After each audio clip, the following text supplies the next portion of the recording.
නිදහස් තැනකට යමුද? ඈතින් පේන රන්වන් පාට බුදු පිළිමේ දැක්ක ගමන් ලංකාවේ ඕනෑම කෙනෙක් දන්නවා මේ කොහෙද කියලා. අද අපි ඇවිල්ලා ඉන්නේ කළුතර දිස්ත්‍රික්කයේ තියෙන පූජනීයම ස්ථාන වලින් ඉදිරියෙන්ම ඉන්න සුන්දර කන්දේ විහාරයටයි.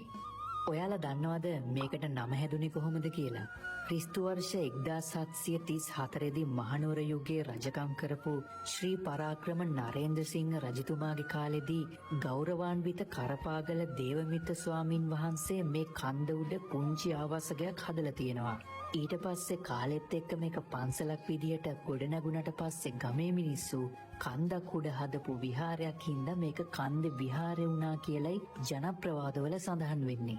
ඉස්සර පුංචි කාලේ අපි බස් එකේ ඇවිල්ලා මෙතනින් බැහැලා මලුයි පූජා වට්ටි අරගෙන අපි මෙතනින් කන්ද නගිනකොට පුංචි සෙල්ලම් බඩු කඩ දෙපැත්තෙම තිබුණා. ඉස්සර මමයි අයියයි කන්දි විහාරේ එන්නේ බුදුන් වඳින්න නෙවෙයි සෙල්ලම් බඩු ගන්න. ඉතින් ඔයාලටත් ඒ කාලේ මතක නම් අනිවාර්යයෙන්ම කමෙන්ට් එකක් දාන්න බලන්න. ඉස්සර මේ පේලියට සෙල්ලම් බඩු තිබ්බ කාලේ. වර්තමානයේ වෙනකොට ඒ අතීතයේ තිබුණු සුන්දර මතක එකක්වත් දැන් නැහැ. දැන් නම් පන්සල පුදුමාකාර විදියට ලස්සනයි වගේම මාරම පිරිසිදුයි. මේ වගේ පරිසරයකට ආපු ගමන් නිකම්ම හිත නිවිල යනවා. ඒ තරමටම පුදුමාකාර ලස්සනක් තියෙන්නේ.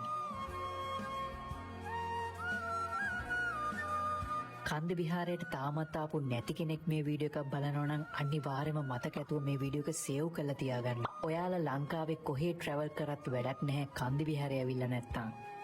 කන්ද විහාරයේ තියෙන තවත් සුවිශේෂීම තැනක් තමයි විෂ්ණු දේවාලය කියන්නේ. මේකට හැම ආගමකම ඉන්න මිනිස්සු වෙන තැනක්. මෙතනින් ඉල්ලපු කිසිම දෙයක් කවදාවත් වැරදිලා නැහැ කියලා තමයි කියන්නේ නම්. මේ ස්ථානයේ හාස්කම් තියෙනවා කියලා තමයි කියන්නේ. ඉතින් මේ සම්බන්ධව ඔයාලගේ තියෙන පෞද්ගලික අදහසුත් කමෙන්ට් කරන්නකෝ බලන්න. මේ බුදු පිළිම වහන්සේ තමයි දැනට ලංකාවේ තියෙන උස්සම බුදු පිළිම වහන්සේ. මේ බුදු පිළිමේ විශේෂත්වයක් තියෙනවා. ඒ තමයි මේ බුදු පිළිමේ ඇතුළට යන්න පුළුවන්. ඉස්සර පොඩිම කාලේ නම් අපි මේක ඇතුළට යනවා. කාලෙත් එක්ක දැන් ආරක්ෂක හේතුන් නිසා මේක ඇතුළට යන්න දෙන්නේ නැහැ. ඔයාලට මේ බුදු පිළිමේ යට කොටසේ තියෙන චිත්‍ර නම් බලා ගන්න පුළුවන්. උඩට නම් යන්න දෙන්නේ නැහැ දැන්.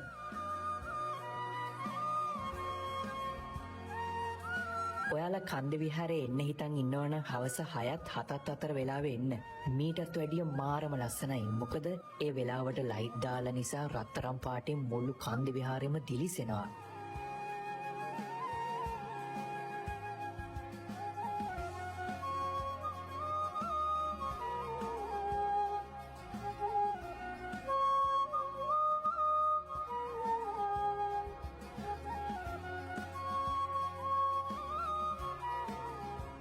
මාව ෆලෝ කරන වීඩියෝ ගණනාවක් තව ඉස්සරහට ගේන්න තියෙනවා. ඒ වගේම තමයි ඔයාලට මොනවා හරි ප්‍රාපි මේ වගේම ලස්සන වීඩියෝකින් හමු වෙමු.